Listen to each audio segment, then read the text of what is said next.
नमस्कार दोस्तों, मेरे चैनल शिव भक्ति में आपका स्वागत है। क्या आपको भी क्रोध आता है? तो पूरी वीडियो देखिए। धन्यवाद।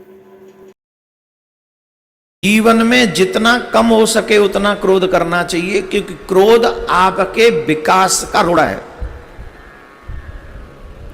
आपकी घर की शांति को छीनने वाला है क्रोध, आपके मन की शांति को छीनने वाला है क्रोध, आपको अहरनिश द्वंद्व में डाल देने वाला है क्रोध, आपको मुश्किलों में डाल देने वाला है क्रोध। इसलिए शिव पुराण कह रहा, मैंने कहा it's not my words, Shiv Puran says in, Ved Vyas ji says in Shiv Puran. Ved Vyas ji ने कहा शिव पुराण में कि हो सके तो क्रोध करना ही नहीं चाहिए, और अगर क्रोध आ भी जाए किसी वजह पे तो क्रोध में कोई भी शब्द अपने मुंह से नहीं निकालने चाहिए। क्यों? क्योंकि जब आप क्रोध में कोई शब्द ऐसा निकालोगे अपने मुंह से तो निश्चित तौर पे वो अच्छे तो नहीं होंगे। हैं?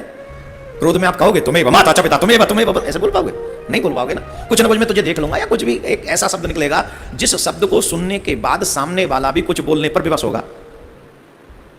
आपने क्रोध में कुछ कहा, सामने वाले ने वो शब्द सुने तो उसके अंदर का भी जो रक्तचाप था वो जो है 140 की डिग्री पर पहुंच गया। फिर सामने वाला भी कुछ ना कुछ जरूर बोलेगा, अवश्य बोलेगा। और जब सामने वाला बोलेगा तो वो ऐसा अवश्य बोलेगा जिससे आपका क्रोध और बढ़े, वो 440 तक पहुंचे, घटे नहीं। तो ये क्रोध पाप कर मूल, वो क्रोध आपके पाप की जड़ बन जाएगा। इसलिए क्रोध नहीं करना चाहिए। क्रोध आ भी जाए तो अपने आप पर कंट्रोल करना चाहिए। और कंट्रोल कैसे करें कि बोलो मत, क्रोध आ रहा है ठीक है, अंदर ही फटफटाने दो थोड़ा सा। जिस समय आपको क्रोध आ रहा हो अपना टेम्परेचर नापना, आपको पता चलेगा कि आपकी बॉडी कितनी परेशान हो जाती है उस समय जब आपको क्रोध आता है। तो शब्द मत निकालें। और क्रोध को शांत करने का एक बहुत सुंदर तरीका है, जिस समय आपको क्रोध आ रहा हो उस समय आप भगवान शिव के इस पंचाक्षराई मंत्र का जाप करें। ओम नमः शिवाय, ओम नमः शिवाय, ओम नमः शिवाय, बोलो ओम नमः शिवाय। इसको 21 बार जप लें, आपका क्रोध छूमंतर हो जाएगा जब क्रोध आ रहा हो बोलने से पहले। और जो शिष्य हैं, जो कृष्ण भक्त हैं, उनके लिए आप अपने गुरुजी के द्वारा दिया हुआ मंत्र 11 बार 21 बार जप लें, आपका क्रोध भाग जाएगा। राधे राधे बोलना पड़ेगा। ये दूसरी बात हुई। और तीसरी बात, जो लोग चाहते हैं कि हम लंबा जिए, दीर्घ आयु हों, कौन सी आयु? दीर्घ आयु कि अल्प आयु? कौन कौन दीर्घायु जीना चाहते हैं? जो लोग चाहते हैं कि हम और हमारे बच्चे दीर्घायु जिए, शिव पुराण में उनके लिए बड़ी सुंदर व्यवस्था बताई गई है। बताएं क्या व्यवस्था है? बोले व्यवस्था यह है कि भोजन कम करो, अनाज के भाजन मत बनो, अनाज के पात्र मत बन जाओ कि जितना मिल जाए सबको खा जाओ, और बिना सोचे समझे खा जाओ कि हमारे लिए क्या बना है और क्या नहीं बना है। जो तुम्हारे लिए बना है वही तुमको खाना चाहिए, जो तुम्हारे लिए नहीं बना है वो बिल्कुल भी नहीं खाना चाहिए। पेट्रोल की गाड़ी में अगर पेट्रोल डालेंगे तभी चलेगी, पेट्रोल की गाड़ी में डीजल डाल देंगे तो गाड़ी खराब हो जाएगी। आज का मनुष्य क्या कर रहा है? बोले शाकाहारी बनाया पर मांसाहारी बनकर जी रहा है। एक जगह पर मैं पढ़ रहा था, मैं बोल दूं शॉर्ट में, कभी मौका मिला तो पूरा वीडियो बनाकर आप तक पहुंच पाऊंगा। जो व्यक्ति मांस आहार ग्रहण करते हैं, मदिरा ग्रहण करते हैं, उनकी सेवा भगवान स्वीकार नहीं करते। पूरा जब मुझे मौका मिलेगा, क्योंकि अभी टाइम नहीं, मुझे 1 घंटा ही बोलना होता है, 1 सवा घंटा 1.5 घंटा, तो अभी समय नहीं बात समझाने का। अल्प में शॉर्ट में यही समझ लें, जो व्यक्ति मदिरा पीते हैं और जो व्यक्ति मांस आहार करते हैं, उनके द्वारा की हुई पूजा न शिव स्वीकार करते हैं न कृष्ण स्वीकार करते, क्योंकि वो तुम्हारे बॉडी के लिए नहीं बना है, वो तुम्हारे लिए नहीं बना है। पहली बात तो भोजन कम करें। दूसरी बात वही करें जिसको अधिकार है, तुमको जिसके लिए अधिकार है कि वो तुम ग्रहण करो, वो है शाकाहार। कम भोजन करना चाहिए और उतना भोजन करना चाहिए, वैसा भोजन करना चाहिए जिसको तुम्हारी जठराग्नि पचा सके। जिसे तुम्हारी जठराग्नि पचा नहीं सकती ऐसा भोजन कदापि नहीं करना चाहिए। भोजन के नाम पे एक बात और याद आ रही है, अच्छी बात है, आप कहें तो बता दें। इसी भोजन के चक्कर में दरिद्रता हमारे घर में झांक रही है। चलो बाद में बताएंगे, याद रहेगा, अभी नहीं बताते क्योंकि बहुत लंबी लिस्ट है।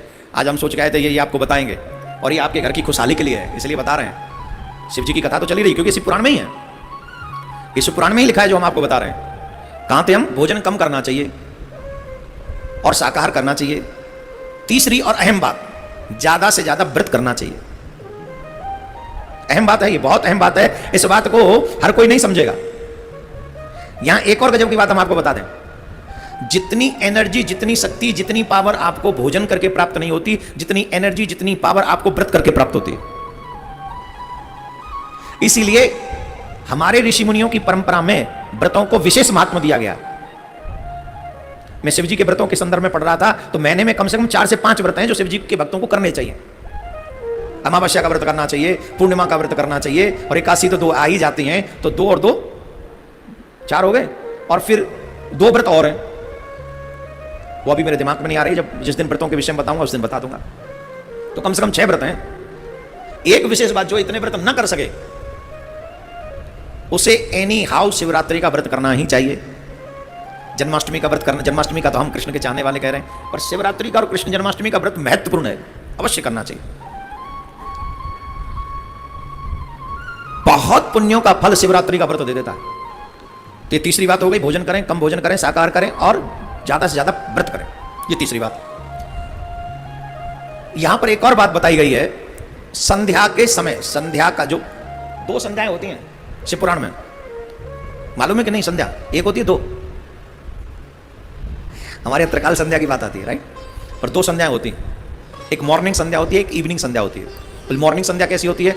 बोले सूर्य उदय होने से पूर्व, सूर्य की प्रथम किरणें इस पृथ्वी पर आए उससे पूर्व का और जो ब्रह्म मुहूर्त के बीच का जो समय है उसे संध्या कहते हैं। शाम को सूर्यास्त और अंधेरे होने से पहले का जो समय है उसे सायंकालीन संध्या कहते हैं। एक मॉर्निंग संध्या, एक सायंकालीन संध्या।